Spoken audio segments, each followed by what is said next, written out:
Hello dear aspirants, I welcome you all to the polity desk. एक ऐसा desk जहां पर आप सभी को आपके पॉलिटिकल साइंस से रिलेटेड सभी प्रॉब्लम्स का सलूशन एक ही जगह पर मिलता है। तो चलिए स्टार्ट करते हैं। हमारी पॉलिटी मास्टर क्लासेस में एनसीईआरटी बैच का ये नेक्स्ट लेक्चर होगा, जो कि क्लास 10th की पॉलिटिकल साइंस की एनसीईआरटी का चैप्टर 4 रहेगा, जो कि पॉलिटिकल पार्टीज है। तो देखिए स्टूडेंट्स, एक बात पहले डिस्कस करते हैं। एक्चुअली होता क्या है कि देखो, पॉलिटिकल साइंस इन जनरल और स्पेसिफिकली ये टॉपिक पॉलिटिकल पार्टीज, इसके बारे में जनरल इंफॉर्मेशन हर किसी के पास होती है। ऐसा कोई शायद ही इंसान होगा जो डेमोक्रेटिक सेटअप में रह रहा है और पॉलिटिकल पार्टीज के बारे में नहीं जानता है।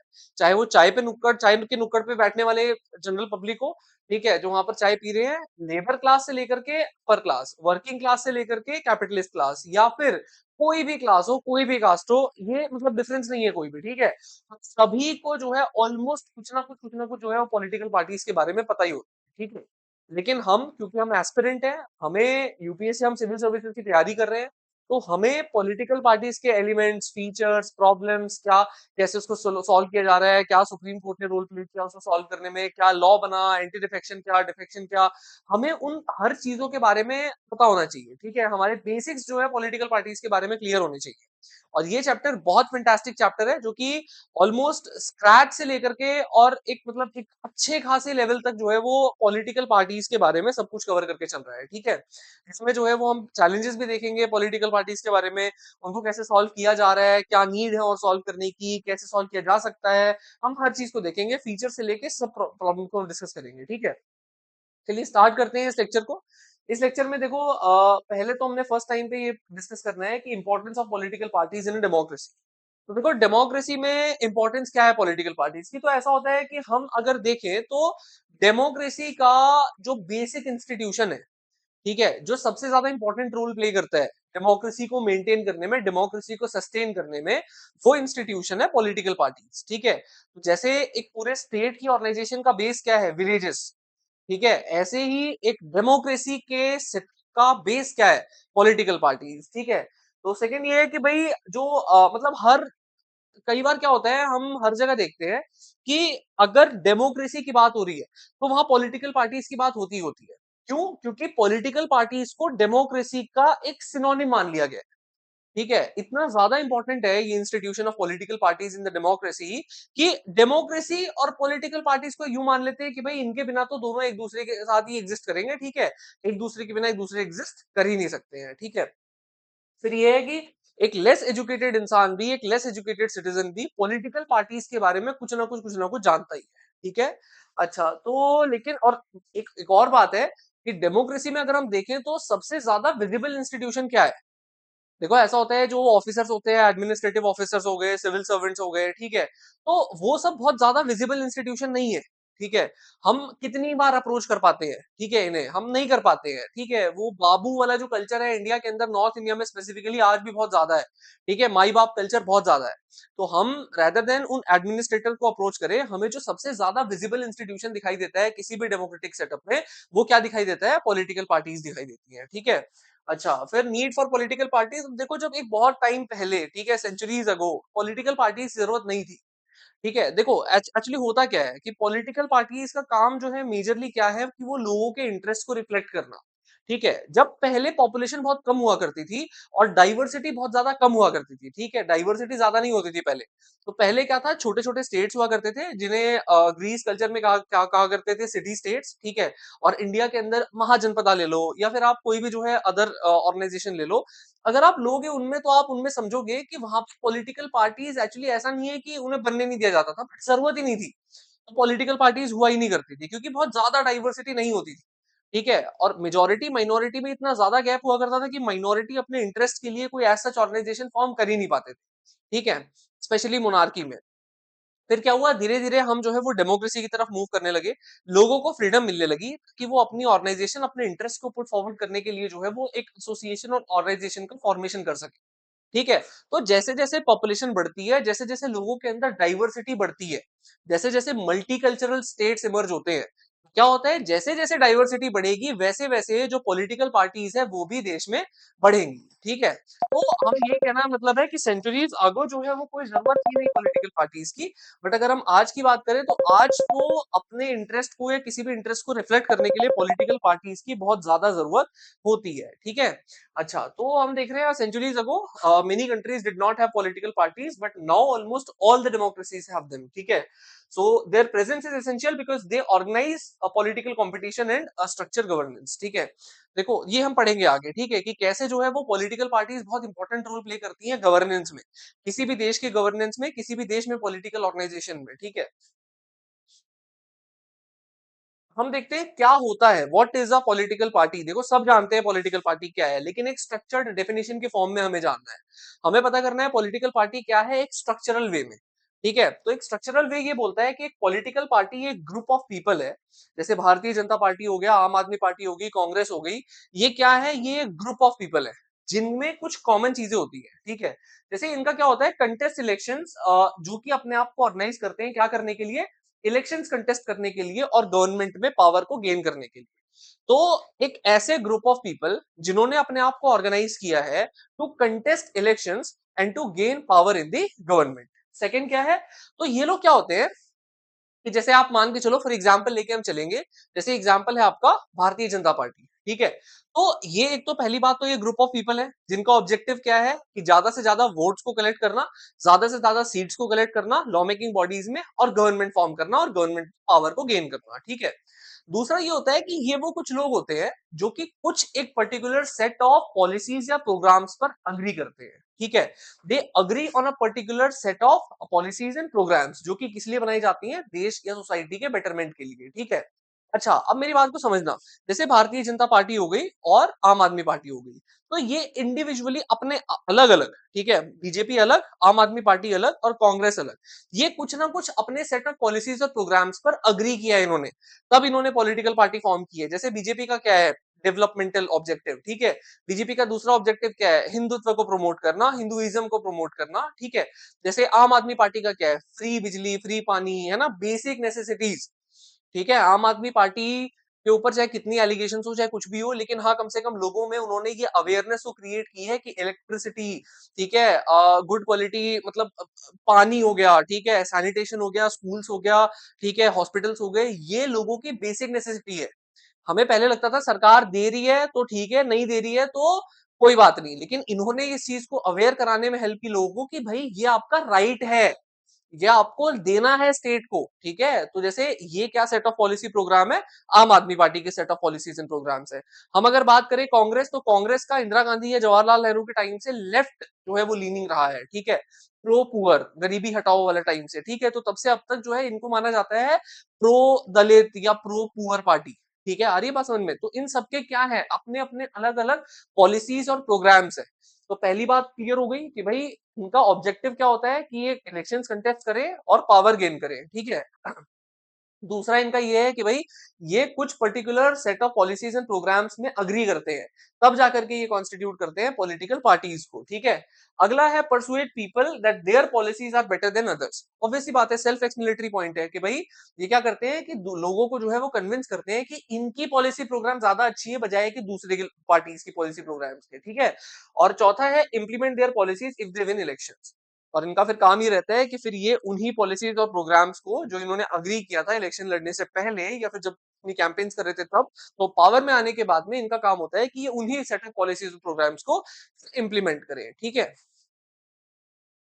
तो रोल ऑफ पॉलिटिकल पार्टीज, तो देखो रोल क्या है, दो वर्ड्स हैं, दो वर्ड्स क्लियर करना, डिवीजन और पार्टिजनशिप। ठीक है, मैं बहुत लेमन लैंग्वेज में समझाऊंगा इसको। डिविजन्स तो बहुत इजी है समझना कि भाई डिविजन्स क्या होता है कि लोगों के बीच में divisions on the basis of anything, language, religion, race, caste, gender.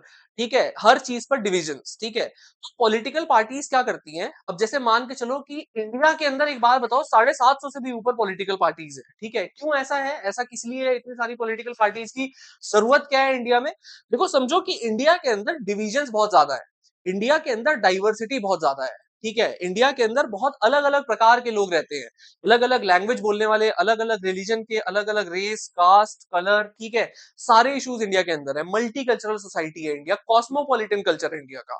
तो इतनी ज्यादा डाइवर्सिटी के बाद में जो माइनॉरिटी मेजॉरिटी कोई भी ग्रुप हो, अलग अलग ग्रुप के इंटरेस्ट को रिफ्लेक्ट करने के लिए पॉलिटिकल पार्टीज फॉर्म होती है, ठीक है।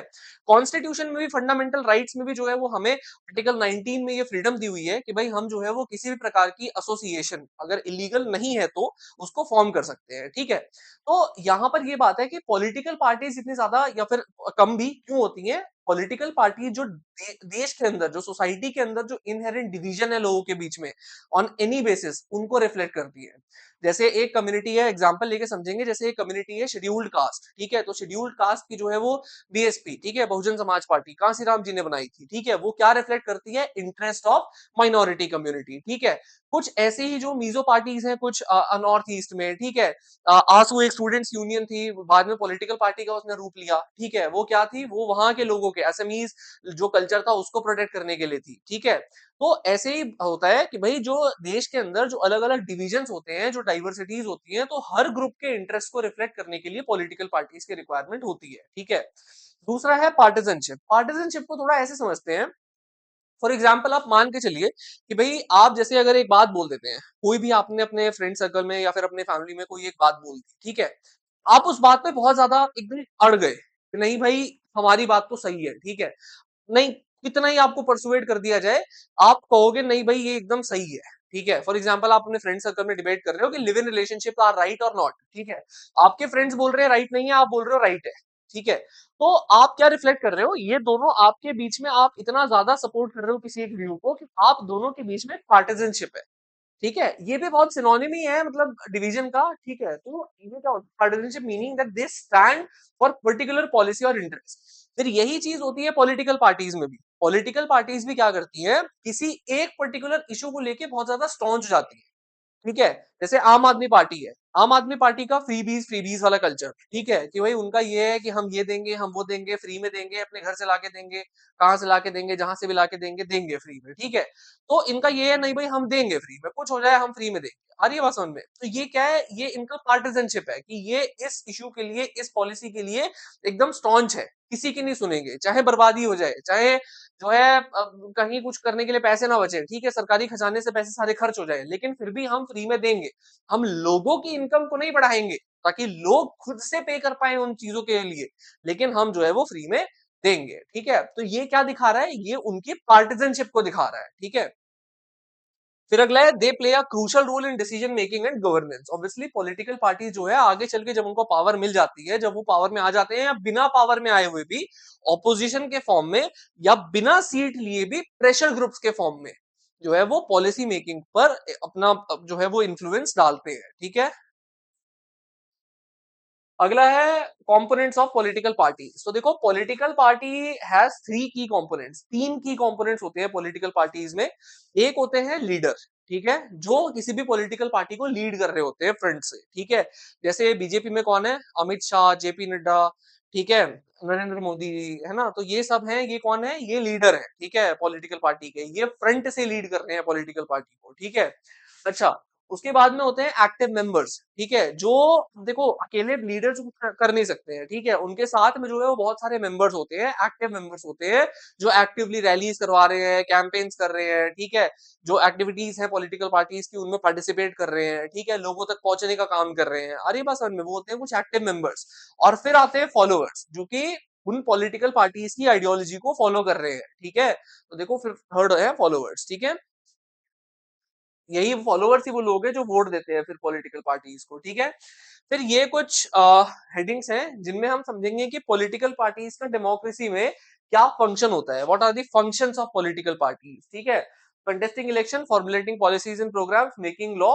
मेकिंग लॉ दो बार लिख दिया गया है, ठीक है, गलती से। उसके बाद में है playing the role of opposition, shaping public opinion and providing access to government machinery या फिर गवर्नमेंट सर्विसेज, ठीक है।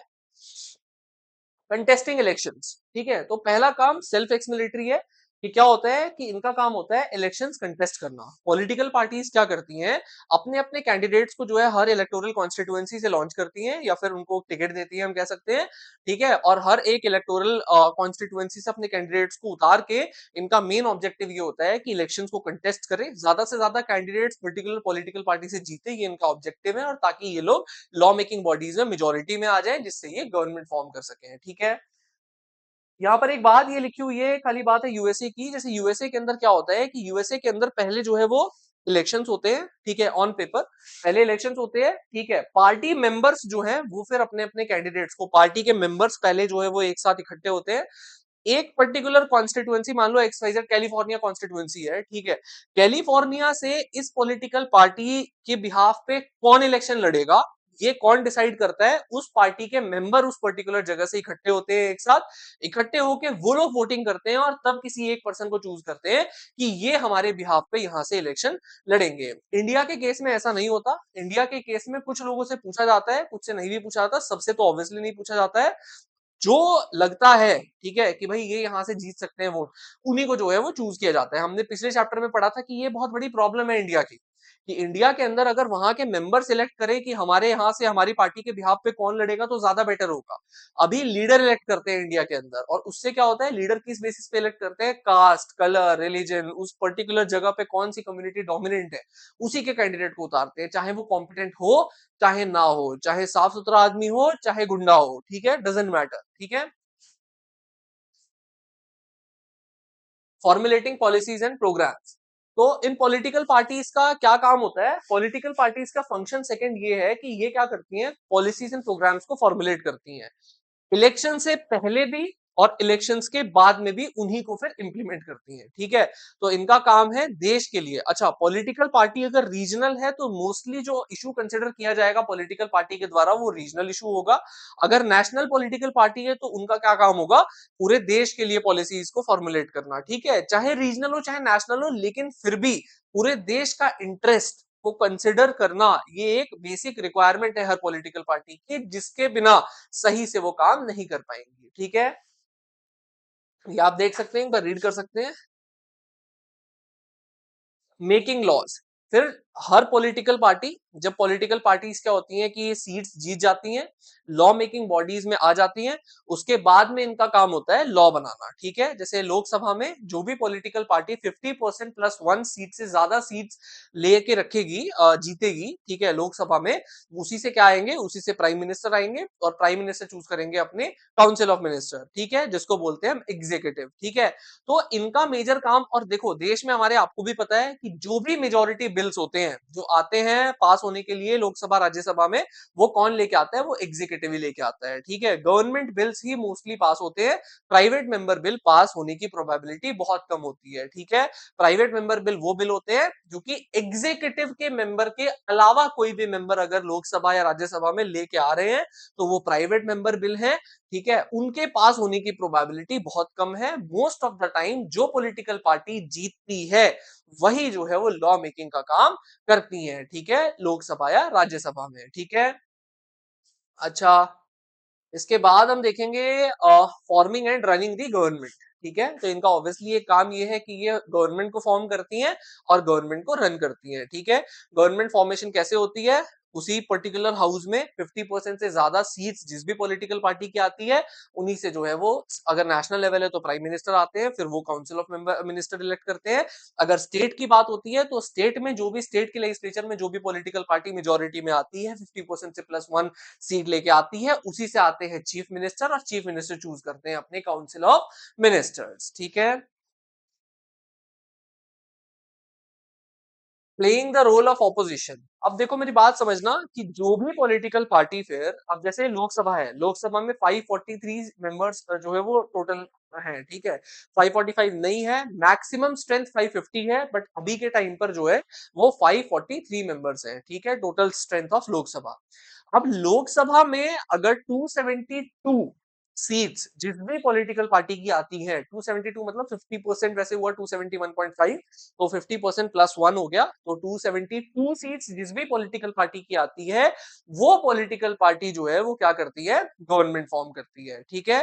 तो फॉर्मिंग दी, अब देखो मेरी बात सुनो, तो playing the role of opposition, तो अगर मान के चलो कि बीजेपी के आगे 303 जैसे पिछले वाले इलेक्शंस में आए थे, अभी वाला स्टार्ट मुझे एग्जैक्टली याद नहीं है, ठीक है। तो मेरी बात सुनो, जैसे पिछले वाले में 303 सीट्स आई थी, ठीक है, मतलब उसकी कोएलिशन की, ठीक है। तो एनडीए कोएलिशन की 303 सीट्स थी, उसके अलावा जो भी मेंबर्स होंगे, जो भी पॉलिटिकल पार्टीज होंगी, ठीक है, तो जो गवर्नमेंट फॉर्म कर रही है जो पॉलिटिकल पार्टी या कोalition, उसके अलावा जो भी पार्टीज होंगी लोकसभा में, वो पार्टीज क्या रोल प्ले करेंगी? ऑपोजिशन का रोल प्ले करेंगी। इनका काम क्या होगा? डिलिबरेटली कंस्ट्रक्टिव वे में जो गवर्नमेंट जो भी काम कर रही है, गवर्नमेंट से क्वेश्चनिंग करना और गवर्नमेंट को अपनी पावर एक्सेसिव यूज ना करने देना, गवर्नमेंट को अकाउंटेबल होल्ड करना और गवर्नमेंट से टाइम टू टाइम क्वेश्चन पूछ करके उनसे जवाब मांगना उस बात का। आ रही है ना बात समझ में? ये एक मोस्ट इंपॉर्टेंट रूल है हमारी लॉ मेकिंग बॉडीज का, पार्लियामेंट या फिर स्टेट लेजिस्लेचर का। आ रही है बात समझ? तो ये क्या रोल प्ले करते हैं? ऑपोजिशन का रोल प्ले करते हैं। इनका काम है इनकी पॉलिसीज को अपोज करना, उनमें गलतियों को फाइंड करना और उन गलतियों को जबरदस्ती उनसे बोल के सॉल्व करवाना। ठीक है, तो this is the role of opposition that is also played by the political parties. उन पॉलिटिकल पार्टीज के द्वारा नहीं जो इलेक्शंस जीती हैं या फिर जो मतलब गवर्नमेंट फॉर्म कर रही है, बल्कि उन पॉलिटिकल पार्टीज के द्वारा जो कि जीती है सीट लेकिन गवर्नमेंट नहीं फॉर्म कर पाई है। ठीक है, अगला देखते हैं शेपिंग पब्लिक ओपिनियन। देखो मैंने जैसे आपको बताया था कि आम आदमी पार्टी ने एक बहुत अच्छा काम किया, ठीक है, इंडिया में आम आदमी पार्टी ने क्या किया था कि आम आदमी पार्टी ने लोगों के मन के अंदर एक कॉन्शियसनेस को रेज किया कि जो good quality hospitals, good quality schools, ठीक है, इलेक्ट्रिसिटी, ठीक है, ये सब क्या है? ये सब आपकी बेसिक नेसेसिटी है। ठीक है, अदरवाइज पहले क्या कॉन्शियसनेस थी? पहले ये था कि गवर्नमेंट देती है तो ठीक है, नहीं तो लाइन में तो लगना ही लगना है, ये तो करना ही करना है, मतलब बुरा हाल तो होना ही होना है। ठीक है, ये कॉन्शियसनेस थी ऑलरेडी माइंड में। ठीक है, लेकिन आगे चल के ये कॉन्शियसनेस हट के एक दूसरी कॉन्शियसनेस आई हमारे माइंड के अंदर कि भाई ये जो है हमारी बेसिक नेसेसिटीज है। ठीक है, और इन बेसिक नेसेसिटीज को पूरा करना रिस्पॉन्सिबिलिटी किसकी है? गवर्नमेंट की रिस्पॉन्सिबिलिटी है। तो ये कॉन्शियसनेस हमारे माइंड में किसने रेस की? ये कॉन्शियसनेस हमारे माइंड में आम आदमी पार्टी ने रेस की। तो इन्होंने क्या किया? लोगों का पब्लिक ओपिनियन एक पर्टिकुलर डायरेक्शन में शेप किया। ठीक है, अच्छा जैसे बीजेपी है तो बीजेपी ने हाईवेज बनवा रहे हैं, ठीक है, डेवलपमेंट कर रहे हैं देश में, ठीक है, देश की जीडीपी में काफी सब्सटेंशियल कंट्रीब्यूशन कर रहे हैं। तो ये एक अवेयरनेस कि भाई आप कास्टिज्म को मत देखो। ठीक है, जैसे अगर हम उत्तर प्रदेश में जो इलेक्शन है उनके रिजल्ट्स को अगर हम देखें तो वहां पर जो पिछला कुछ ट्रेंड थे पिछले काफी टाइम के डिकेड्स ट्रेंड जो थे कि भाई लोग पर्टिकुलर कास्ट लाइन पे वोटिंग कर रहे थे, वो कास्ट लाइन पे वोटिंग कम हुआ और रिलीजियस लाइन पे वोटिंग ज्यादा बढ़ी। मैं ये नहीं कह रहा हूं कि ये सही है या गलत है, बट मैं ये बता रहा हूं कि कैसे एक पब्लिक ओपिनियन चेंज हुआ, एक पब्लिक ओपिनियन शेप किया गया किसके द्वारा? पॉलिटिकल पार्टीज के द्वारा। ठीक है, तो कई प्रेशर ग्रुप्स होते हैं। क्या होता है कि जैसे पॉलिटिकल पार्टीज हैं, उन पॉलिटिकल पार्टीज का ही एक्सटेंशन होते हैं प्रेशर ग्रुप्स। ठीक है, प्रेशर ग्रुप्स डायरेक्टली पार्टिसिपेट नहीं करते हैं इलेक्शंस में या फिर गवर्नमेंट फॉर्मेशन में, but pressure groups being outside the framework of the political parties deliberately धरना प्रदर्शन हड़ताल, प्रेशराइजिंग दी लीडर्स, ठीक है, उनको प्रेशराइज करके जो है अपनी बात मनवाने की कोशिश करते हैं। ठीक है, so those are pressure groups. तो ये भी एक डायरेक्ट या इनडायरेक्ट पार्टिसिपेशन करते हैं लोगों के ओपिनियंस को शेप करने में, और ये भी पॉलिटिकल पार्टीज का ही एक्सटेंशन है। ठीक है, कुछ ज्यादा अलग नहीं है पॉलिटिकल पार्टीज से। ठीक है, अच्छा, providing access to government machinery होता क्या है कि मतलब लोग जो है वो ज्यादातर जैसे अपने डिस्ट्रिक्ट में जो आईएएस ऑफिसर होते हैं, तहसीलदार होते हैं, उनके पास ज्यादा नहीं जाना पसंद करते हैं। फिर भी मैंने बताया ना नॉर्थ इंडिया में तो स्पेसिफिकली तो मेरा खुद का देखा हुआ है, मैं अपना ओपिनियन ही आपको शेयर कर रहा हूँ कि भाई वहां पर तो बहुत ज्यादा माई बाप कल्चर है। ठीक है, आईएएस ऑफिसर होंगे तो लगता है पता नहीं कौन राजा है यहाँ के। ठीक है, उन तक लोग ज्यादा अप्रोच नहीं कर पाते हैं। ठीक है, लोगों की अप्रोच लिमिटेड है उन तक, बट वो लोग बहुत ज्यादा इजीली क्या फाइंड करते हैं कि अपने आसपास जो पार्षद है, ठीक है, अपने आसपास सरपंच हो गए, ठीक है, या फिर चलो सरपंच तो खैर नॉन पॉलिटिकल है, नॉन पार्टी है, ठीक है, तो वो पार्टी के बेसिस पे पंचायत में इलेक्शन नहीं होते, या फिर आप मान के चलो अपने वहीं के कोई एमएलए है, कोई एमपी है, उनको अप्रोच करना ज्यादा इजी मानते हैं। ठीक है, और एमएलए एमपी क्या करते हैं? वो किसी पॉलिटिकल पार्टी से ही बिलोंग करते हैं और मोस्ट ऑफ द टाइम 99%। ठीक है, और वो लोग क्या करते हैं? लोगों को अवेयर कराते हैं कि भैया अच्छा देखो तुम्हारा ये स्कीम है, तुम्हारे लिए वो स्कीम है, तुम्हारे लिए सरकार ने ये किया है, जाओ फायदा लो उसका, जाओ अपना कार्ड बनवाओ, जाओ अपना फैमिली कार्ड बनवाओ, जाओ राशन कार्ड बनवाओ, अरे क्यों नहीं बनवा रहे हो अपना राशन कार्ड? जाओ बनवाओ ना भाई। आ रही बात समझ में? तो उनका ये रहता है कि भाई वो लोग लोगों को अवेयर कराते हैं कि भाई ये है गवर्नमेंट की सर्विस, जाओ इसका लाभ लो, क्यों नहीं ले रहे हो लाभ इसका? गेटिंग इट और नॉट? तो ये फायदा है, ठीक है, पॉलिटिकल पार्टीज का। पॉलिटिकल पार्टीज लोगों को इजीली एक्सेस कराने में हेल्प करती हैं for the government services, for the government machinery, ठीक है।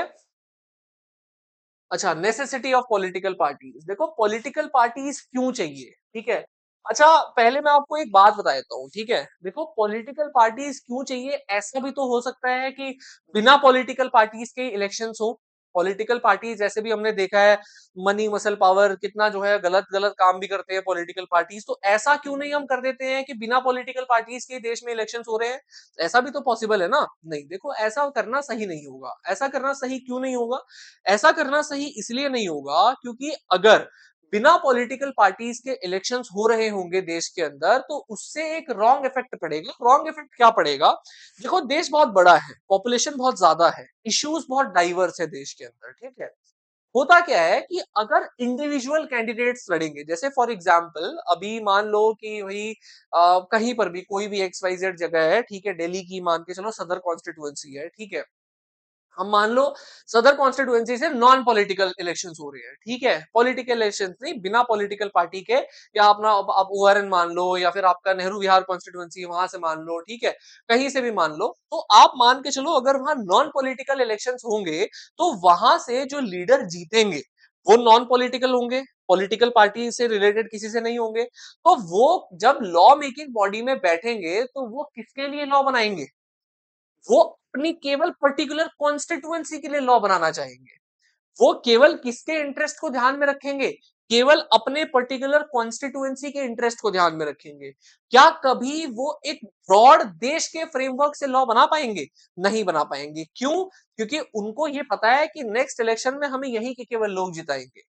तो केवल हम जो लॉ बनाएंगे वो केवल यहीं के लिए बनाएंगे। लेकिन अगर आप एक पॉलिटिकल पार्टी में असिमिलेट हो जाते हो, पॉलिटिकल पार्टी में आने के बाद में ये एक बेसिक रिक्वायरमेंट है कि आप अपनी कॉन्स्टिट्यूएंसी के लिए तो ऑब्वियसली काम करोगे ही करोगे, लेकिन जो आप ब्रॉड फ्रेमवर्क रखोगे वो उस पूरी पॉलिटिकल पार्टी का रखोगे। दैट मीन्स पूरे देश का रखोगे, क्योंकि आपको पता है कि आपकी जो पार्टी है जब तक पूरे देश में नहीं काम करेगी, जब तक पूरे देश में नहीं जीतेगी, आप भी जो है वो एक अच्छे लीडर नहीं बन पाओगे। आपकी पॉलिटिकल पार्टी नहीं जीतेगी तो आपको जो है वो एग्जीक्यूटिव का पार्ट भी बनने का मौका नहीं मिलेगा। तो इसीलिए पॉलिटिकल पार्टी से क्या हेल्प होती है कि पूरे देश के लिए, पूरे देश के फ्रेमवर्क के लिए जो है वो लॉज बन पाते हैं, पॉलिसीज बन पाती है, रेगुलेशंस बन पाते हैं। और ये बात समझ में? पूरे देश में देश के लिए काम हो पाता है, केवल पर्टिकुलर कॉन्स्टिट्यूएंसीज के लिए नहीं, ठीक है। तो हम एक नेसेसिटी देख लेते हैं पॉलिटिकल पार्टीज की इन हेडिंग के अंदर, essential for democracy, ensuring policy commitment, accountability. Panchayati election का एक एग्जांपल लेंगे, universal presence of political parties और लिंक टू रिप्रेजेंटेटिव डेमोक्रेसी। तो देखो इसमें ऐसा है कि एसेंशियल फॉर डेमोक्रेसी, तो पॉलिटिकल पार्टी एक का एक बहुत इंपॉर्टेंट की फंक्शन है, जैसे कि इलेक्शन कंटेस्ट करना, गवर्नमेंट फॉर्म करना, ठीक है, पब्लिक ओपिनियन को शेप करना, और ये कुछ ऐसे फंक्शंस हैं जो कि हर डेमोक्रेसी के लिए चाहिए। डेमोक्रेसी इन फंक्शंस के बिना एग्जिस्ट नहीं कर सकती, ठीक है। अच्छा, without parties every candidate would be independent, making governance unstable. मैंने जैसा कि बताया अभी जस्ट आपको स्टार्ट करने से पहले इस टॉपिक को, कि भाई बिना पॉलिटिकल पार्टी के तो जो गवर्नेंस होगी वो कैसी होगी? वो बहुत अनस्टेबल होगी। हर इंडिविजुअल कैंडिडेट जो है वो इलेक्शन लड़ रहा होगा, लेकिन कहीं पर भी पूरे देश के लिए बात नहीं हो रही होगी, ठीक है, विदाउट पॉलिटिकल पार्टी। अगला है ensuring policy commitment. Independent candidate कभी भी जो प्रॉमिस करेंगे, प्री इलेक्टोरल प्रोमिसेस या फिर पोस्ट इलेक्टोरल प्रोमिसेस, वो कभी भी जो है वो पूरे देश के लिए नहीं कर सकते हैं। आ रही है बात समझ में? उनके प्रोमिसेस ऐसे नहीं होंगे कि भाई हम दिल्ली टू देहरादून हाईवे बनवाएंगे। उनके प्रोमिसेस ऐसे नहीं होंगे कि हम क्वाड्रिलेटरल, गोल्डन क्वाड्रिलेटरल हाईवे बनवाएंगे। उनके प्रोमिसेस केवल ऐसे होंगे कि भाई हमें क्या करना है, अपने जो है अपने केवल कॉन्स्टिट्यूएंसी में रोड बनवाना है, या फिर अपने कॉन्स्टिट्यूएंसी के लिए काम करना है, ठीक है। So they won't be able to be accountable या held accountable for the development of whole of the country. They will just be accountable for the development of their own constituency only, ठीक है। अच्छा, तो a government formed without parties would lack accountability and stability, ठीक है। Accountable किसको ठहराओगे आप? पूरे देश में, देश में अनस्टेबिलिटी आएगी तो आप किसको अकाउंटेबल ठहराओगे? अगर पॉलिटिकल पार्टीज नहीं होंगी तो अब तो आप केवल जो है आप अपने कैंडिडेट को बोलोगे, कैंडिडेट आपको ये बोलेंगे भाई हमको क्या पता कि जो है जम्मू कश्मीर में क्या हो रहा है, हमको क्या पता भाई मिजोरम में मणिपुर में क्या हो रहा है। ठीक है, तो आप अकाउंटेबल किसको ठहराओगे, देश में स्टेबिलिटी कैसे लेके आओगे। ठीक है, अगला है अकाउंटेबिलिटी इन गवर्नेंस। ऐसा होता है कि गवर्नेंस में, ठीक है, जो काम हो रहा है देश का, जिस तरीके से जिस प्रोसीजर से देश को चलाया जा रहा है, उस गवर्नेंस में भी कहीं ना कहीं ये प्रॉब्लम आएगी कि आप अकाउंटेबल किसको ठहराओगे। ठीक है, तो elected representatives are responsible for their local constituency but no one would be responsible for national governance. कोई भी फिर मेंबर जो है वो देश की गवर्नेंस के लिए रिस्पॉन्सिबल नहीं ठहराया जा सकेगा। ठीक है, that would be a very big problem. Okay, अच्छा, so political parties provides a structured approach to policy making. एक स्ट्रक्चर्ड अप्रोच जो है प्रोवाइड की जाती है पॉलिटिकल पार्टीज के द्वारा। ठीक है, डिसीजन मेकिंग की। पहले इलेक्शंस होंगे, इलेक्शंस के बाद जो है वो कॉन्स्टिट्यूएंसी से लीडर जीतेंगे, लॉ मेकिंग बॉडी में जिस भी पॉलिटिकल पार्टी की मेजोरिटी होगी वो पॉलिटिकल पार्टी गवर्नमेंट फॉर्म करेगी, मोस्टली बिल्स जो है वो गवर्नमेंट बिल्स होंगे, पास होंगे, एक्ट बनेगा, फिर वो मिनिस्ट्रीज में जाएंगे, मिनिस्ट्री से डिपार्टमेंट में जाएंगे, डिपार्टमेंट से लोकल लेवल पे जाएंगे, लोकल लेवल से जो है वो लोगों तक पहुंचेंगे। एक स्ट्रक्चर्ड अप्रोच प्रोवाइड की जाती है पॉलिटिकल पार्टीज के द्वारा। ठीक है, अगला है पंचायती इलेक्शंस। तो देखो मेरी बात सुनो, पंचायती इलेक्शंस जो है वो कोई भी वहां पर कोई पॉलिटिकल पार्टी जो है वो उनको कंटेस्ट करना अलाउड नहीं। वहां पर इंडिविजुअल कैंडिडेट इलेक्ट करते हैं, इलेक्शन लड़ते हैं। ठीक है, however village faction still support panel of candidate similar to political parties. तो विलेजेस में आपने, अगर आप गांव देहात से बिलोंग करते हैं तो आपको ये बात पता होगी कि विलेजेस में भी काफी हद तक फिर भी ये होता है कि एक पैनल होता है, जैसे ये 5 आदमी है, हम तो इनको सपोर्ट करेंगे, इनका अपना पर्टिकुलर ओपिनियन है। तो जो कैरेक्टरिस्टिक पॉलिटिकल पार्टीज की है ना, वही आप देखोगे कि सेम एक लोकल लेवल पर आपके गांव में वो 4 5 6 कैंडिडेट्स होंगे, वो भी सेम कैरेक्टरिस्टिक्स को फॉलो कर रहे हैं। उनका भी अपना पॉलिसीज प्रोग्राम है, उनके भी अपने जो है वो आइडियाज हैं, उनके भी जो है वो अपने एम्बिशंस है। तो लोग फिर जो है इसको सपोर्ट करेंगे, या हम तो भाई उन 5 को सपोर्ट करते हैं, भाई हमारे यहाँ तो जो है उन 5 को सपोर्ट करते हैं, वो 3 आदमी है भैया, हम तो हमारे लिए तो वो बढ़िया है। ठीक है, तो इस तरीके से गांव में भी बिना पॉलिटिकल पार्टी के भी पॉलिटिकल पार्टी वाले एलिमेंट्स फिर भी प्रेजेंट है। ठीक है, so this shows that party like structure emerge naturally in the elections. आप इलेक्शंस में जुट बन जाते हैं। आप इलेक्शंस को अगर बहुत करीबी से देखोगे तो आपको ये बात समझ में आएगी कि इलेक्शंस में भी एक पर्टिकुलर गांव में भी 4 5 6 जुट हो जाते हैं, और उनके भी अपने, भैया हम तो जो है ईडब्ल्यूएस कार्ड बनवाएंगे सबका, हम तो जो है गांव में रोड बनवाएंगे, नाला बनवा देंगे, हम तो जो है खरंजा, हमारे यहाँ खरंजा बोलते हैं, जो कच्चा रोड होता है। ठीक है, खरंजा पड़ंजा वो सब होता है।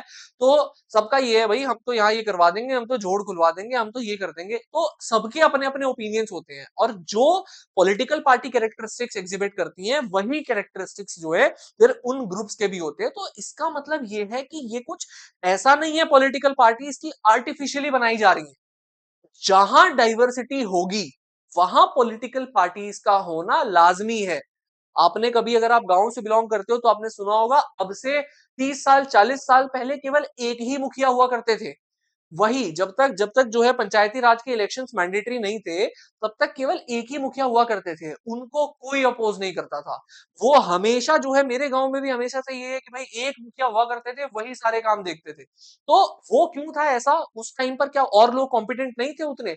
जरूरत ही नहीं थी। गांव छोटे हुआ करते थे, पॉपुलेशन कम हुआ करती थी, लोगों के ऑलमोस्ट एक गांव के कुछ सेम इंटरेस्ट हुआ करते थे, माइनॉरिटी बहुत ज्यादा ऑप्रेस्ड थी, उनको अलाउड ही नहीं था अपनी आवाज को उठाना। तो उस समय जरूरत ही नहीं पड़ती थी, जरूरत थी बट अगर हम बात करें, इतना ज्यादा ऑपरेशन था कि जरूरत ही नहीं पड़ी फिर।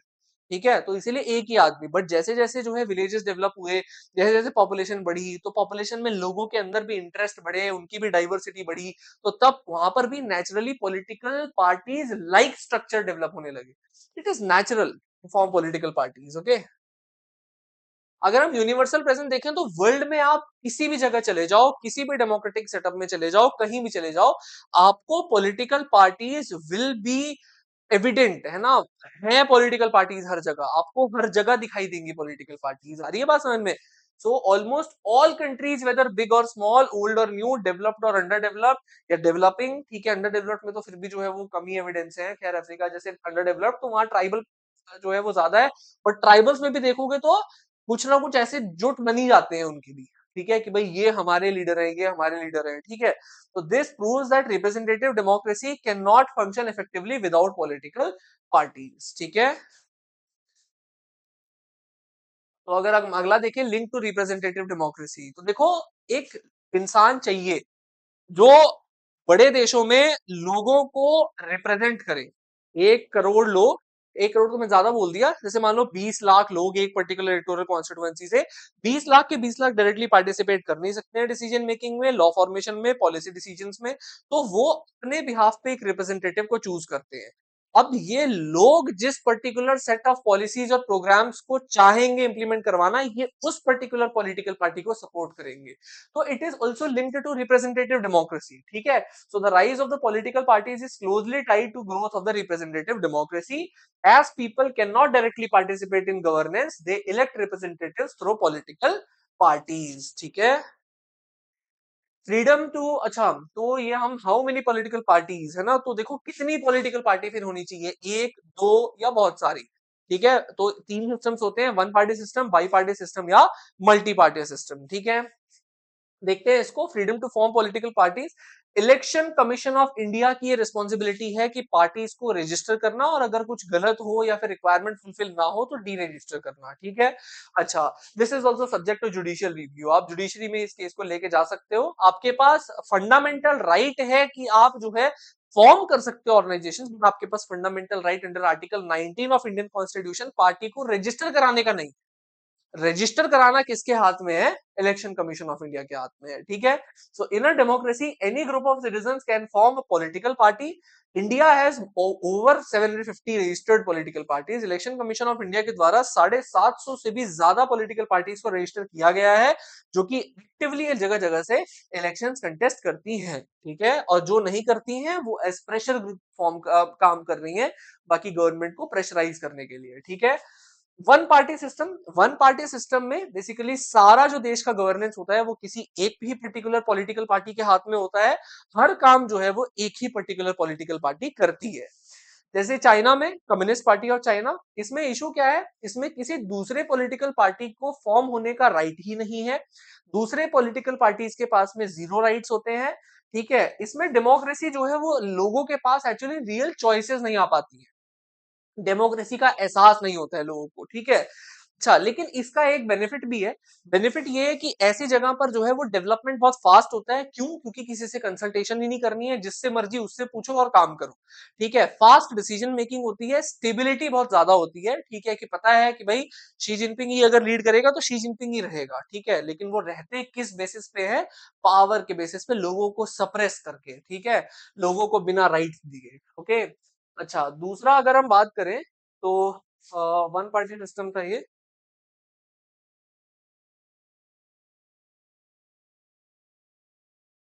हैंग हो गया। Two party system, okay. तो देखो टू पार्टी सिस्टम में क्या होता है, टू पार्टी सिस्टम में कभी भी ये मत समझना कि केवल दो ही पॉलिटिकल पार्टी होती है। ऐसा कोई केस नहीं है कि केवल दो ही पॉलिटिकल पार्टी होंगी। दो मेजर पॉलिटिकल पार्टी होंगी, जो या तो एक पार्टी जीतेगी दूसरी अपोजिशन का रोल प्ले करेगी, या तो दूसरी जीतेगी तो एक पॉलिटिकल पार्टी अपोजिशन का रोल प्ले करेंगी। छोटी छोटी पॉलिटिकल पार्टीज अन्य होती हैं, लेकिन उनकी probability to win the election and form the government is negligible, ठीक है। अच्छा, तो जैसे यूएसए है वहां डेमोक्रेट्स या रिपब्लिकन, ठीक है, और भी अन्य पार्टीज हैं बट उनकी जीतने की प्रोबेबिलिटी जीरो, ठीक है। दूसरे यूके में लेबर और कंजर्वेटिव और भी हैं बट उनकी जीतने की प्रोबेबिलिटी अगेन जीरो, ठीक है। एडवांटेज क्या है? स्टेबिलिटी है, या तो एक पार्टी या दूसरी। लोगों के लेकिन चॉइसेस लिमिटेड है, लोगों को दो में से ही कोई चॉइस चूज करना है, ठीक है।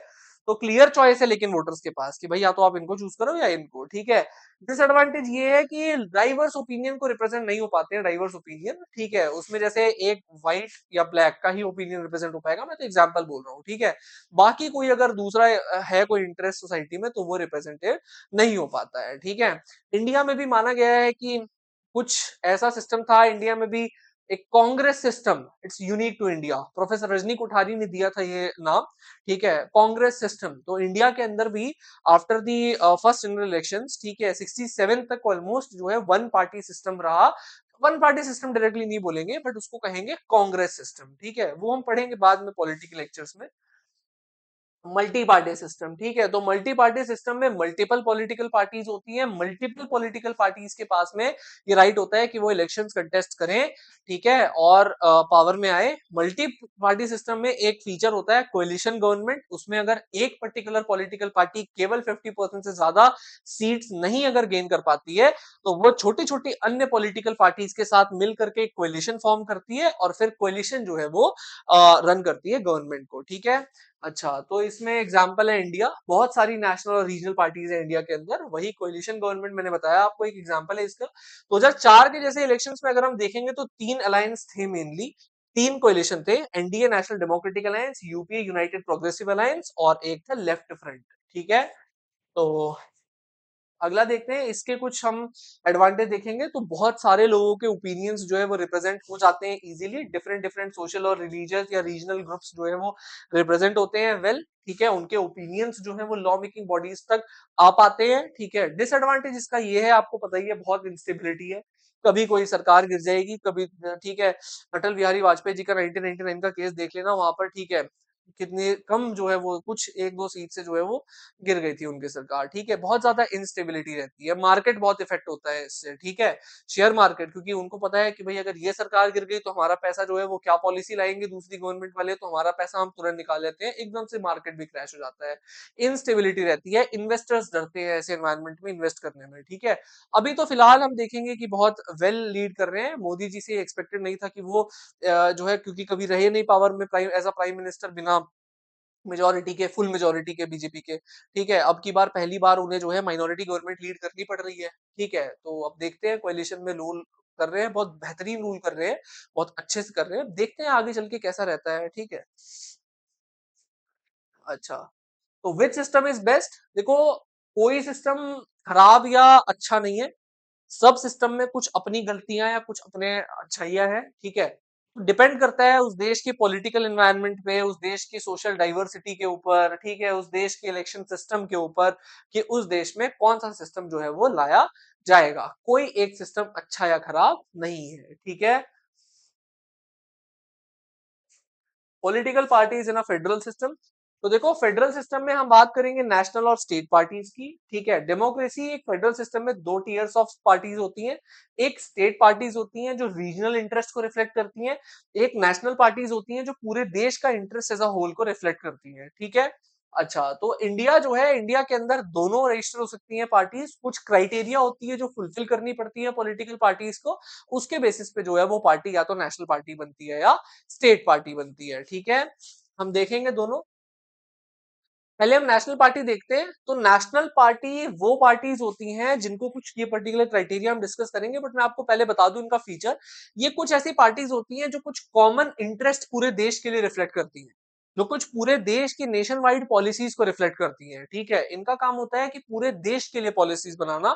तो अब ऐसा होता है कि इनको रिकॉग्नाइज कौन करता है as national party? Election commission of India.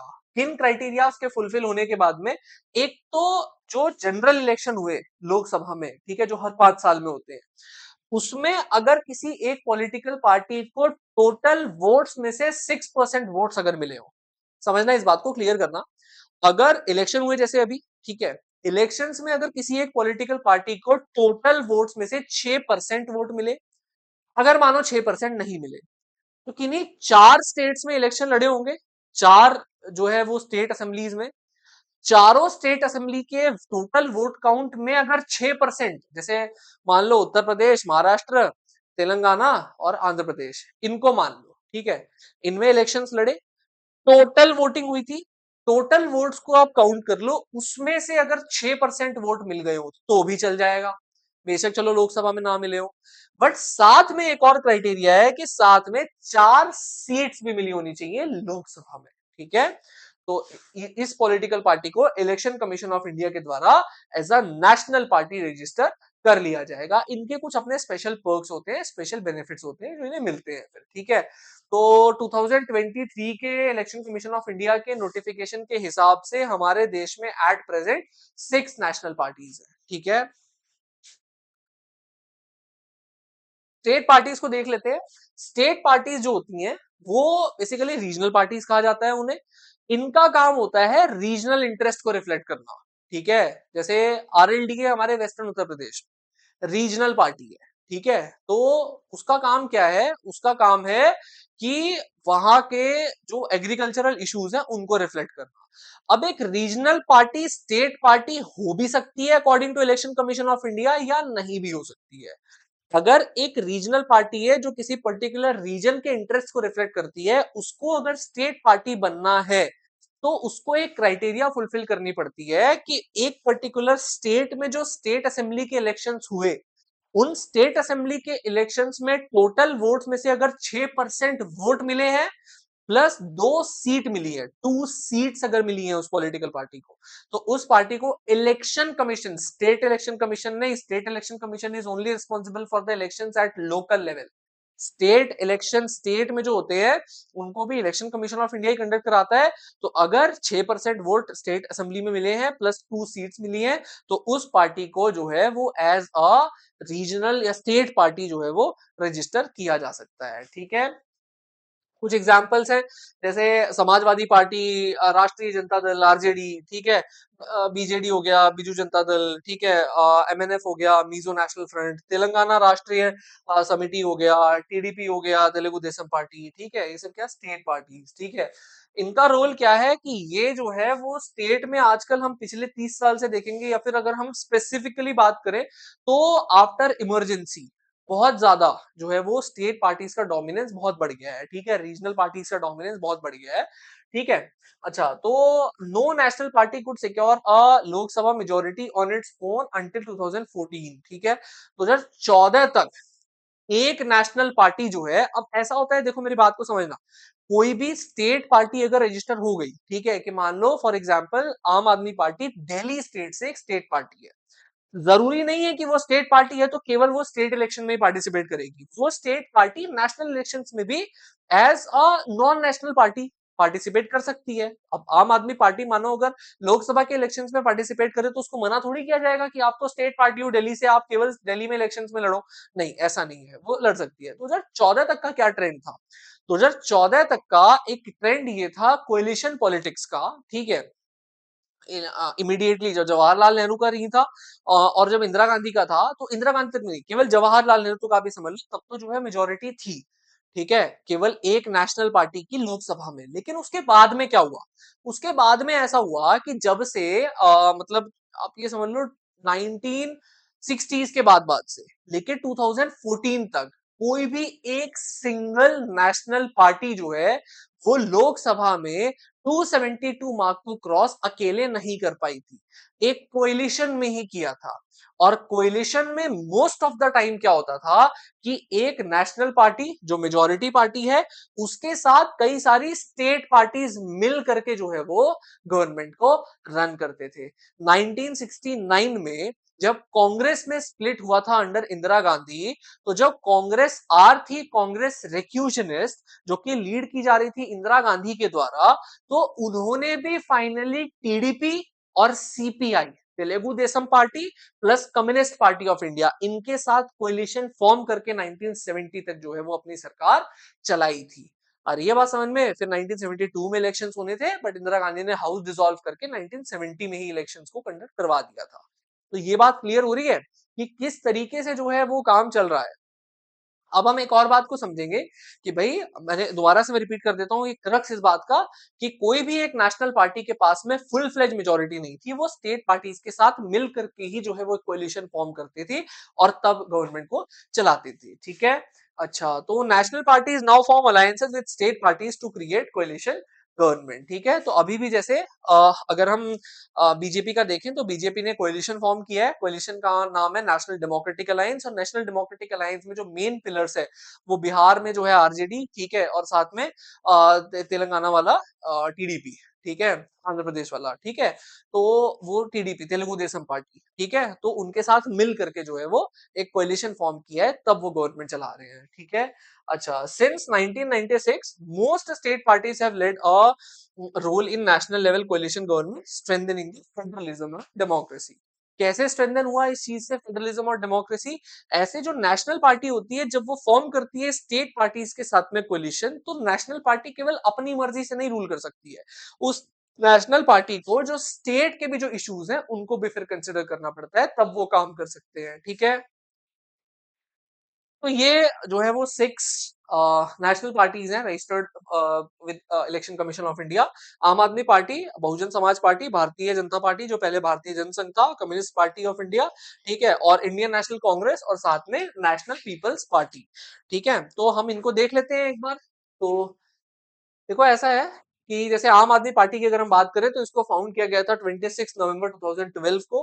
ये फॉर्म हुई थी अन्ना हजारे आंदोलन जो चल रहा था जन लोकपाल बिल के लिए, या फिर एंटी करप्शन मूवमेंट जिसको हम बोलते हैं, तो उससे जन्म हुआ था आम आदमी पार्टी का, ठीक है।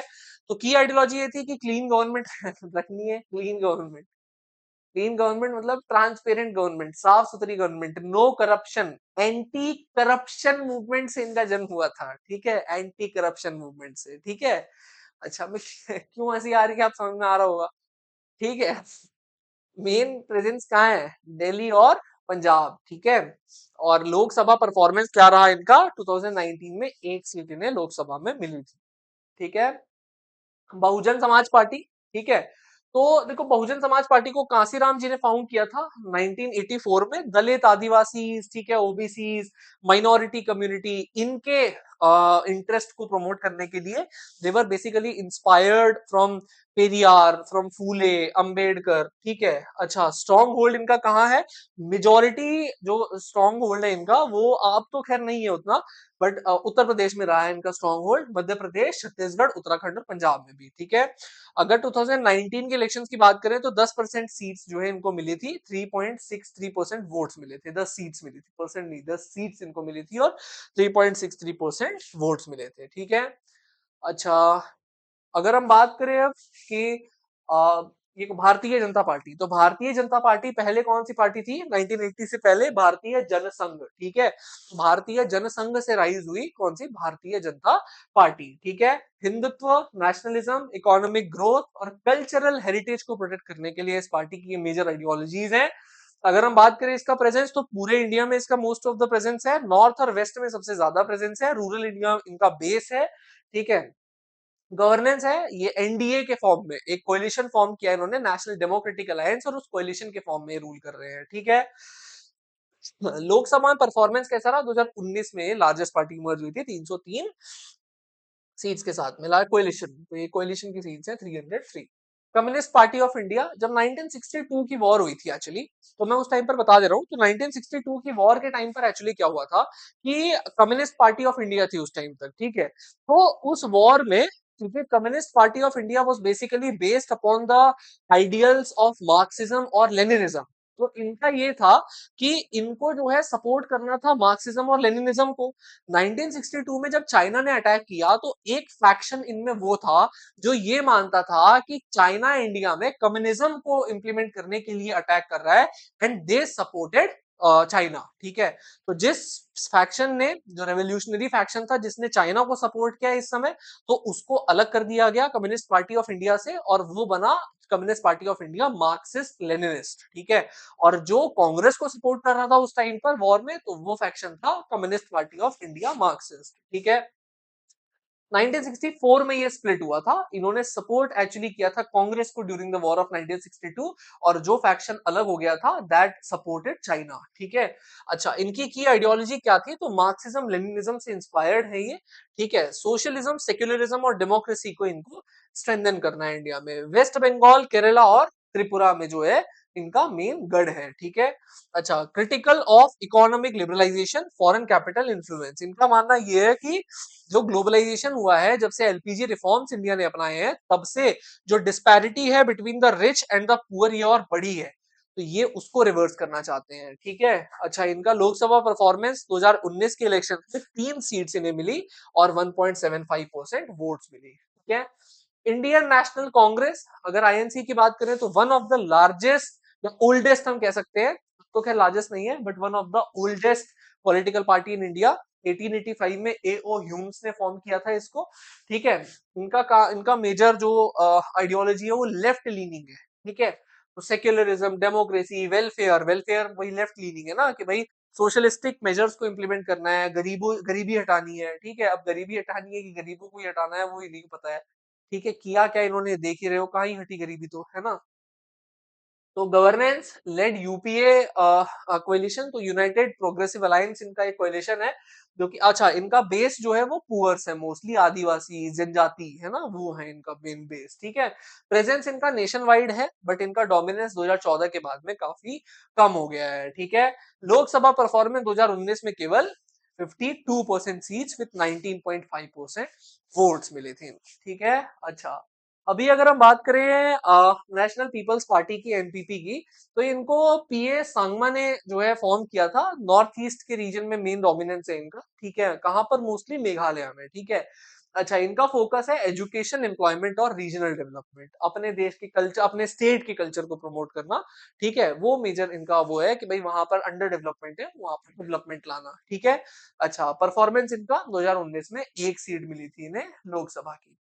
स्टेट पार्टीज, तो स्टेट पार्टीज को इलेक्शन कमीशन ऑफ इंडिया के द्वारा रिकॉग्नाइज किया जाता है। कोएलिशन में हमने देख लिया काफी इंपॉर्टेंट रोल प्ले करती है। कुछ एग्जांपल अगर हम ले लें तो समाजवादी पार्टी यूपी में, राष्ट्रीय जनता पार्टी राष्ट्रीय जनता दल ये कहां पर? ये बिहार में, बीजू जनता दल आपका बीजेडी उड़ीसा में। ठीक है, तेलंगाना राष्ट्रीय समिति जो है ये आपका तेलंगाना में, और मिजो नेशनल फ्रंट आपका मिजोरम। ठीक है, सिग्निफिकेंस इनका ये है, हमने देख ही लिया कि कोलिशन गवर्नमेंट में बहुत इंपॉर्टेंट रोल प्ले करती हैं स्टेट पार्टीज और नेशनल पार्टीज मिलके।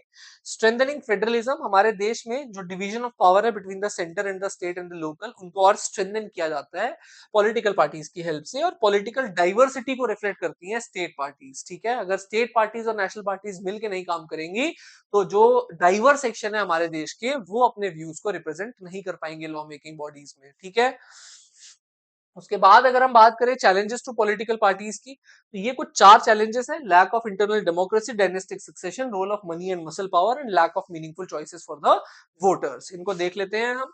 ठीक है, अच्छा लैक ऑफ इंटरनल डेमोक्रेसी, अब मेरी बात सुनो, डेमोक्रेसी को प्रमोट करने के लिए पॉलिटिकल पार्टीज रोल प्ले कर रही हैं, बट पॉलिटिकल पार्टीज के विद इन जो है वो डेमोक्रेसी नहीं है, ये हमें देखने को मिलता है।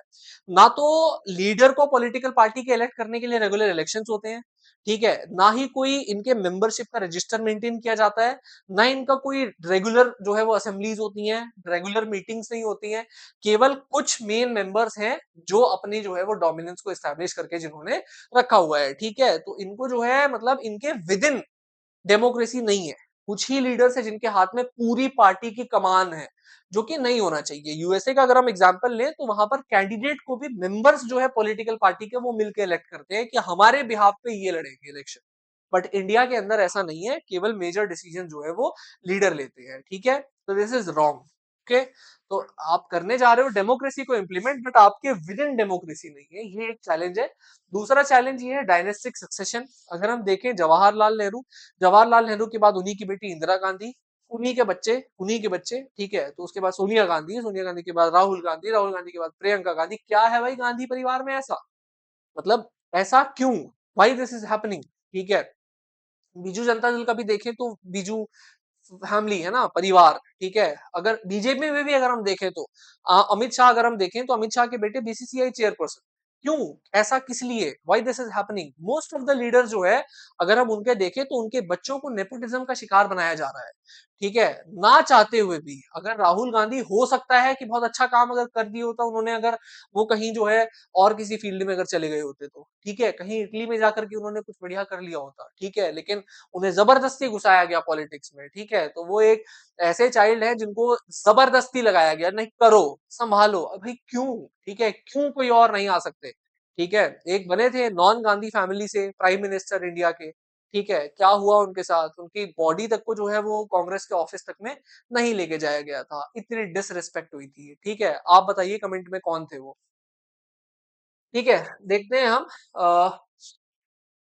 तो चलिए मैं बताया तो नरसिम्हा राव थे। ठीक है, उनकी बॉडी तक को उनका ये हाल किया गया था, बहुत ज्यादा गलत। ठीक है, कि बॉडी तक को जो है वो रेस्पेक्ट नहीं की गई थी जब उनकी डेथ हुई थी। ठीक है, तो दिस इज वेरी शेमफुल। मतलब कांग्रेस टॉलरेट नहीं कर सकती है गांधी परिवार के अलावा किसी लीडर को। तो this is the problem of dynastic succession. Dynasty बना दिया है पॉलिटिकल पार्टीज को। ठीक है, अच्छा तो party leadership is often passed on with in the families. Ordinary member जो है वो टॉप लेवल तक जाने का पार्टी में सोच भी नहीं सकते हैं। ठीक है, अनक्वालिफाइड और इनएक्सपीरियंस इंडिविजुअल को भी पावर दे दी जाती है just because they belong to a particular family. ठीक है, दूर कहाँ जा रहे हैं? मनमोहन सिंह को ही देखो, क्यों बनाया गया था उनको लीडर? इसीलिए ना कि वो चुप रहेंगे, बोलेंगे नहीं कुछ, ठीक है, आवाज नहीं उठाएंगे, ठीक है। सोनिया गांधी जो बताएंगी, पपेट रूलर इसलिए तो कहा जाता है उनको, ठीक है। Role of money and muscle power, money के बलबूते पर जो है क्रिमिनल सेंटर कर रहे हैं पॉलिटिक्स, क्योंकि उनके पास पैसा है, रिसोर्सेज है, अपने पैसे के बलबूते पर जो है वो अपना इन्फ्लुएंस एक्सर्ट करने की कोशिश कर रहे हैं, ठीक है। तो हर काम जो है वो पैसे से कर रहे हैं, आ रही है बात समझ में? तो money is playing very increasing role. लोग अनएजुकेटेड हैं, अब तो खैर फिर भी अवेयरनेस बढ़ रही है, बट लोग अनएजुकेटेड है, तो इसीलिए उनको 500 रुपए 1000 रुपए दे करके कह दिया जाता है इसको वोट दोगे, आप वही करते हैं वो लोग। तो मनी और मसल पावर बहुत बढ़ रहा है, कैंडिडेट्स को खड़े नहीं होने दिया जाता है इलेक्शंस में, पैसे के बलबूते पे जो है वो दबा दिया जाता है, वोट्स को परचेज किया जाता है। तो ये कुछ प्रॉब्लम्स हैं। अगला है लैक ऑफ मीनिंगफुल चॉइसेस। जब कुछ नहीं मिलता पॉलिटिकल पार्टीज को, तो कुछ भी चॉइसेस देने लग जाते हैं लोगों को। जब कुछ ऑप्शन नहीं मिलता है तो रैंडम बकवास बकवास चॉइसेस, हम ये कर देंगे, हम फ्री में बिजली देंगे। क्यों भैया, लोगों की कैपेसिटी को क्यों नहीं बढ़ाते हो आप? माना कि this is the basic right of the people to get electricity, 24 hour electricity, but they should pay for it ना। आप लोगों को ऐसी कंडीशंस आप क्रिएट करो ना कि दिल्ली में शाम को के बाद में तक भी जो है वो लेट नाइट तक भी विमेन वर्क कर सके, ताकि वो कमाएं और कमा के जो है वो खुद से पे करें, ताकि लोगों की परचेजिंग पावर बढ़े, ताकि उस परचेजिंग पावर के बेसिस पे जो है वो फ्रीबीज से नहीं बल्कि खुद अपनी कमाई से जो है वो बिल भरे। आप क्यों लोगों को आदत डाल रहे हो गलत, ठीक है। अगला है पॉलिटिकल पार्टी जो है वो क्रूशल है डेमोक्रेसी के फंक्शनिंग के लिए, लेकिन फिर भी रिफॉर्म्स की बहुत ज्यादा जरूरत है, ठीक है। बहुत ज्यादा, आप ये पढ़ लेना, ये कंक्लूजन ही है, ठीक है। So how can they be force to do so, तो इनको रिफॉर्म कैसे कराया जाए, ठीक है। तो recent efforts to reform the political parties, कुछ एफर्ट्स लिए गए। एक तो एंटी डिफेक्शन लॉ को जो है वो लाया गया। सुप्रीम कोर्ट ने भी कुछ जो है वो कैंडिडेट्स को और कैंडिडेट्स के कैंडिडेचर को और ट्रांसपेरेंट बनाने के लिए कुछ जो है एक रूलिंग दी थी। और इलेक्शन कमीशन ने भी कुछ ऑर्डर पास किए कि जो पॉलिटिकल पार्टीज है उनको आईटीआर भी फाइल करना पड़ेगा, और साथ में अपनी जो भी इनकम है या फिर जो भी उनका इलेक्शंस है उनको भी कंडक्ट कराना पड़ेगा, ठीक है। तो पहला है आपका इसमें anti defection law, 52nd constitutional amendment act 1958 के थ्रू एंटी डिफेक्शन लॉ आया। एंटी डिफेक्शन लॉ में देखो ऐसा था कि जैसे मान के चलो एक कोई कैंडिडेट है, ठीक है। अच्छा, वो कैंडिडेट क्या कर रहे हैं, वो एक किसी पॉलिटिकल पार्टी से जीते, ठीक है। मैं आपको समझाता हूं इसको।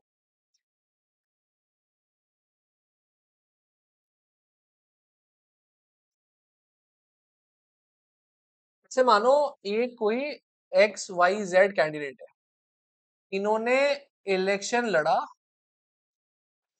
मानो बीजेपी से, ठीक है।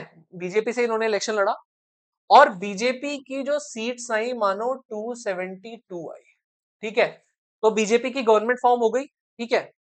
अब इन्होंने जो इलेक्शन लड़ा बीजेपी से लड़ा, और कांग्रेस का कोई इंसान आया और इनको बोला कि भैया आपको कुछ करोड़ रुपए हम दे देंगे, आप जो है वो हमारी पार्टी में आ जाओ। तो ये जिस मूवमेंट कांग्रेस में जाएंगे, उस मूवमेंट 272 में से एक माइनस होके 271, और बीजेपी गिर गई सरकार, बीजेपी की सरकार गिर गई। Will this be the right thing?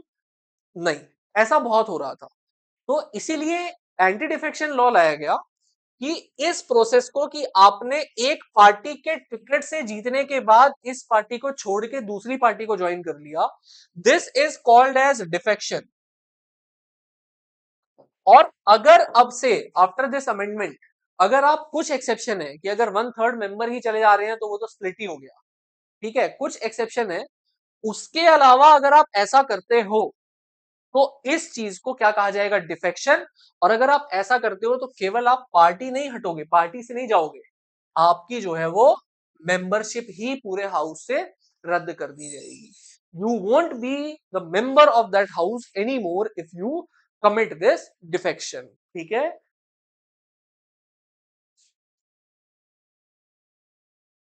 तो एंटी डिफेक्शन में क्या था कि it prevent the elected representatives MLAs और MPs from switching parties for their personal gains, ठीक है। इफ एन एमएलए और MP changes party they lose their seat, वो वहां की मेंबरशिप ही लूज कर देंगे, सीट लूज कर देंगे वहां की, ठीक है। This has reduced defection but also limited dissent within parties. अब देखो इसमें एक बात है कि इससे डिफेक्शन तो कम हुआ है, लेकिन अगर जेन्युइनली अगर बिना पर्सनल गेन के जेन्युइनली अगर कोई एक मेंबर है वो थोड़ा सा डिफरेंट ओपिनियन में जा रहे हैं, अगर मानो पार्टी की थोड़ी आइडियोलॉजी में चेंजेस आए और अगर कोई मेंबर है जो जेन्युइनली चाहते हैं कि नहीं ये नहीं होना चाहिए चेंज, हमें पुराने तरीके से चलना चाहिए, अगर वो भी अब चाहे कि हमें मेरे को फिर पॉलिटिकल पार्टी जेन्युइनली बदलनी है, मेरे को दूसरी पॉलिटिकल पार्टी में जाना है, तो एंटी डिफेक्शन की वजह से वो भी नहीं कर सकते हैं। तो इससे कहा जाता है कि लोगों के जो मेंबर्स की जो पर्सनल फ्रीडम है, उनकी जो पर्सनल चॉइसेस है वो दब जा रही है, लेकिन क्या करें, फिर कुछ पाने के लिए कुछ होना ही पड़ता है। ठीक है। दूसरा है supreme courts order on candidate transparency. देखो सुप्रीम कोर्ट ने भी एक ऑर्डर किया कि कैंडिडेट को जब वो नॉमिनेशन फाइल कर रहे हैं अपना, तो उन्हें एक एफिडेविट देना होगा। एफिडेविट मतलब एक ऐसा डॉक्यूमेंट जो कि नोटरी के द्वारा बनाया जा रहा है, जिसमें गवर्नमेंट की सील लगी हुई है, और जिसको आप अगर उसमें कोई गलत इंफॉर्मेशन अगर आप देते हो तो एक प्लेन पेपर में लिख के दे दोगे तो उसमें कोर्ट उसको आप कोर्ट में नहीं लेके जा सकते। बट अगर आप एफिडेविट के फॉर्म में कोई इंफॉर्मेशन को अगर आप रिवील कर रहे हो, तो अगर उसमें कोई गलती मिली, उसको आप कोर्ट ऑफ लॉ में लेके जा सकते हो पनिशमेंट के लिए। ठीक है, that will be a criminal offence. आ रही है बात समझ में? तो सुप्रीम कोर्ट ने ये कहा कि जब कैंडिडेट का नॉमिनेशन हो रहा है तो उस समय पर आपको एक एफिडेविट फाइल करना होगा, जिस एफिडेविट में आपको अपने पर्सनल वेल्थ और एसेट्स के बारे में डिस्क्लोज करना होगा कि मेरी इतनी वेल्थ है, इतने मेरे एसेट्स है। आपके अगेंस्ट अगर कहीं भी कोई क्रिमिनल केस चल रहा है, आपको सारे क्रिमिनल केसेस रिवील करने होंगे। And this has made more information available to the public, but there is no proper mechanism to verify. देखो वेरिफिकेशन का मैकेनिज्म नहीं है, एक वेबसाइट में हमेशा बताता हूँ, एक एडीआर वेबसाइट है, ठीक है, एसोसिएशन फॉर डेमोक्रेटिक रिफॉर्म्स, उस पर आप चेक कर सकते हो हर कैंडिडेट के बारे में हर इंफॉर्मेशन। बट जेन्युइनली वेरिफिकेशन का कोई मैकेनिज्म दिया नहीं गया है। तो लेकिन इससे कम से कम लोगों को एक अवेयरनेस आती है लोगों के माइंड में कि हम जिसको वोट कर रहे हैं वो सच में क्या हमारे लिए काम करेगा, सच में कहीं वो गुंडा तो नहीं है, कहीं वो क्रिमिनल तो नहीं है कोई बहुत बड़ा। ठीक है, लेकिन लोग फिर भी जो है वो मतलब करते ही है वोट। ठीक है, तो उतना ज्यादा कुछ इफेक्टिव है नहीं ये भी। इलेक्शन कमीशन ने एक ऑर्डर दिया कि भाई जो पॉलिटिकल पार्टीज हैं वो कितना खर्चा कर रही हैं, क्या कर रही हैं, उनके लिए उनको finally at the end of the year हर बाकी ऑर्गेनाइजेशंस की तरह एक इनकम टैक्स जो रिटर्न है वो फाइल करना पड़ेगा, जिसमें वो रिवील करेंगे अपने हर एक्सपेंडिचर को। और दूसरा, उन्हें जो है प्रॉपर अपने पार्टी के इलेक्शंस कंडक्ट कराने होंगे। ठीक है, बट ये भी जो है होता नहीं है। कॉन्साइंस वोट आप दे नहीं सकते इसमें, आप अपने माइंड से वोट इसमें दे नहीं सकते जो इलेक्शन होते भी हैं। तो जो लीडर ने बोल दिया फिर आप वही वोट कर रहे हो, क्या ही मतलब रह गया फिर ऐसे इलेक्शंस का। तो एक्चुअल इम्प्लीमेंटेशन होता नहीं है इनका। ठीक है, कुछ और फर्दर रिफॉर्म्स के लिए कुछ सजेशंस हैं, जैसे कुछ लीगल रिफॉर्म, कुछ वुमेन रिप्रेजेंटेशन और स्टेट फंडिंग ऑफ इलेक्शंस। तो देखो लीगल रिफॉर्म ये है कि law should be there to regulate the internal functioning of the parties. आपको एक लॉ बनाने की जरूरत है जिसमें आप ये मैंडेटरी करोगे कि जैसे देश में इलेक्शंस होते हैं जनरल इलेक्शंस की, भाई वैसे ही जो है आपको एक प्रॉपर रजिस्टर मेंटेन करना पड़ेगा हर मेंबर का। आपको जो है अपना खुद का आप एक कॉन्स्टिट्यूशन बनाओगे, एक लॉ बनाओगे अपना जो कि सबको फॉलो करना पड़ेगा। ठीक है, और आपको एक इंडिपेंडेंट बॉडी बनानी होगी जो कि आपके अगर पार्टी के विद इन कोई डिस्प्यूट आए उसको रिजॉल्व करे। आ रही है बात समझ में? आपको अपने फंक्शनिंग के लिए आपको इलेक्शंस कंडक्ट कराने होंगे प्रॉपरली। ठीक है, दूसरा है विमेन रिप्रेजेंटेशन। तो ये बात ये थी कि पहले किताब में ये भी लिखा हुआ था कि भाई सीट्स रिजर्व कर देनी चाहिए, बट सीट्स तो खैर अब जो है वो नारी शक्ति अधिनियम से हो गया है पास। ठीक है, लेकिन अब ये है कि जो टिकट्स दे रही हैं पॉलिटिकल पार्टीज, तो वो जो है विमेन को मिलने चाहिए, जो कि अब जब से वो लॉ पास हुआ है तब से ऑब्वियसली टिकट्स भी मिलेंगी, क्योंकि सीट्स जो है वो फिक्स हो जाएंगी विमेन के लिए। 1/3 जो सीट्स है वो आपके सेंट्रल लोकसभा, सेंट्रल पार्लियामेंट में भी, ठीक है, और आपके स्टेट लेजिस्लेटिव असेंबलीज में भी कुछ पर्टिकुलर सीट्स जो है वो फिक्स हो जाएंगी। ठीक है, वुमेन के लिए। So this has already been implemented, so there should be a quota for women in decision making bodies for political parties. Political party में भी जो है कुछ सीट्स रिजर्व करनी चाहिए वुमेन के लिए, ये एक फर्दर रिकमेंडेशन है। ठीक है, तभी वुमेन के राइट्स जो है, तभी वुमेन की वॉइसेस जो है वो रिफ्लेक्ट हो सकेंगी। ठीक है, स्टेट फंडिंग ऑफ इलेक्शंस, ये कहा जाता है कि पॉलिटिकल पार्टीज खुद से जो स्पेंड करती हैं, ठीक है, तो कोई रिकॉर्ड ही नहीं हो पाता है। ठीक है, पॉलिटिकल पार्टीज के अपने स्पेंडिंग का करोड़ में जाती है स्पेंडिंग, और कहाँ खर्च हो रहा है, कैसे खर्च हो रहा है, आईटीआर में केवल उतना ही दिखाया जाता है जितना जो है उनकी मर्जी होती है दिखानी। कोई जबरदस्ती तो उनसे दिखा नहीं सकता, भाई ये टेंट कितने का तुमने लगवाया था, ये कैंपेन तुमने कितने की थी, दारू कितने की बांटी थी आपने। ठीक है, तो ये सब तो कुछ पूछा नहीं जा सकता है क्योंकि सब कुछ इलीगली होता है। ठीक है, लेकिन यहाँ पर ये बात है कि स्टेट फंडिंग, मतलब स्टेट को फंड करना चाहिए इलेक्शंस, ताकि एक प्रॉपर रिकॉर्ड मेंटेन हो सके, ताकि पता लग सके, एक लिमिट सेट हो सके कि भाई अगर इस फंड के अलावा 1 रुपया भी खर्च हो रहा है तो जवाब दीजिए कहां से खर्च हुआ। इसलिए स्टेट को फंड करना चाहिए इलेक्शंस को। This is a more further recommendation, ठीक है। तो अदर वेज टू रिफॉर्म, एक पब्लिक प्रेशर और पब्लिक पार्टिसिपेशन। देखो, एक तो पब्लिक प्रेशर, तो पब्लिक प्रेशर क्या है, लोगों में अवेयरनेस कैंपेन्स ऑर्गेनाइज होनी चाहिए। लोग मिल करके अपनी इंडिविजुअल एसोसिएशन फॉर्म करके, हम कॉलोनी के लोग अपने खुद से अपनी इंडिविजुअल एसोसिएशन फॉर्म करके भी तो प्रेशराइज कर सकते हैं। अगर आपके घर के सामने रोड ठीक से नहीं है, ड्रेनेज सही से नहीं है, तो आप भी तो प्रेशराइज कर सकते हो ना गवर्नमेंट को इंडिपेंडेंटली। आप खुद की ऑर्गेनाइजेशन को लेके जाओ, रिप्रेजेंटेशन लेके जाओ और अपने एमएलए एमपी को जाके बोलो, ठीक है, कि भाई ये काम करिए। नहीं करेंगे, कैसे नहीं करेंगे, देखते हैं कैसे नहीं करेंगे, करना पड़ेगा, ठीक है। तो ये चीज आप कर सकते हो, खुद से प्रोटेस्ट एजिटेशन कर सकते हो, ठीक है। तो ये सब कुछ रिफॉर्म्स के मेजर्स, मतलब एक रिकमेंडेशंस हैं, ठीक है। पब्लिक पार्टिसिपेशन, लोग खुद तो, हम लोग पार्टिसिपेट करते नहीं है इलेक्शन में, सोते रहते हैं, सोचते हैं कि इलेक्शन वाले दिन छुट्टी है हमारी, ठीक है। तो instead of just criticising politics from the outside, people must actively participate by joining the political party. करिए ना ज्वाइन पॉलिटिकल पार्टी। अगर आप चाहते हैं रिफॉर्म, तो सच में क्यों नहीं आप ज्वाइन कर रहे हैं पॉलिटिकल पार्टी? केवल ये सोच रहे हैं कि हम नहीं पहुंच सकते हैं उस लेवल तक, पहुंच सकते हैं बिल्कुल, आप करिए ना पार्टिसिपेट, ठीक है। A higher level of public engagement can improve the democracy by ensuring better leadership and governance। जितना ज्यादा लोग पार्टिसिपेट करेंगे इलेक्शन पे, उतना ज्यादा इंश्योर हो पाएगा बेटर गवर्नेंस देश का, ठीक है। ये कार्टून है, वन पार्टी की कंट्री। तो इसमें जैसे एक प्रेसिडेंट जॉर्ज बुश के टाइम का ये कार्टून है। ये दिखा रहा है कि कैसे जो सारी पावर है एक्चुअली वो टू पार्टी सिस्टम होने के बाद भी केवल एक ही जगह पर कंसंट्रेटेड थी, ठीक है। एक दूसरा और एक कार्टून है, ये दिखा रहा है the increasing role of money in the election commission. Election commission के पोलिंग ऑफिसर नहीं, ये शायद कोई होंगे दूसरे ऑफिसर इलेक्शन कमीशन के, बट ये इलेक्शन कमीशन का ही ऑफिस है। तो यहाँ पर the role, increasing role of money and muscle power, this cartoon is showing, ठीक है।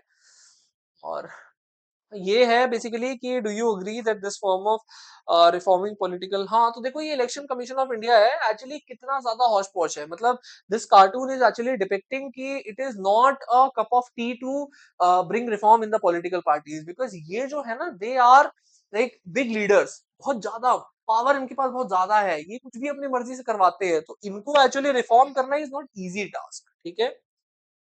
Thank you for watching this video. I hope कि आप लोगों को जो है वो कुछ एक न्यू इन्फॉर्मेशन मिली होगी। आप लोगों का बेस, मैं यही कोशिश कर रहा हूँ दिन पर दिन कि आपका बेस स्ट्रांग हो सके। Thank you so much for watching this video. Please do give feedback in the comment section, ठीक है। अपने फीडबैक दीजिए। आप नीचे डॉक्यूमेंट, एक डॉक की लिंक है, आप उस पर जो है अपने डाउट्स कुछ पूछ सकते हैं। I will definitely personally connect with you all and I hope you enjoyed this lecture, ठीक है। Like share and subscribe please. Thank you so much for watching.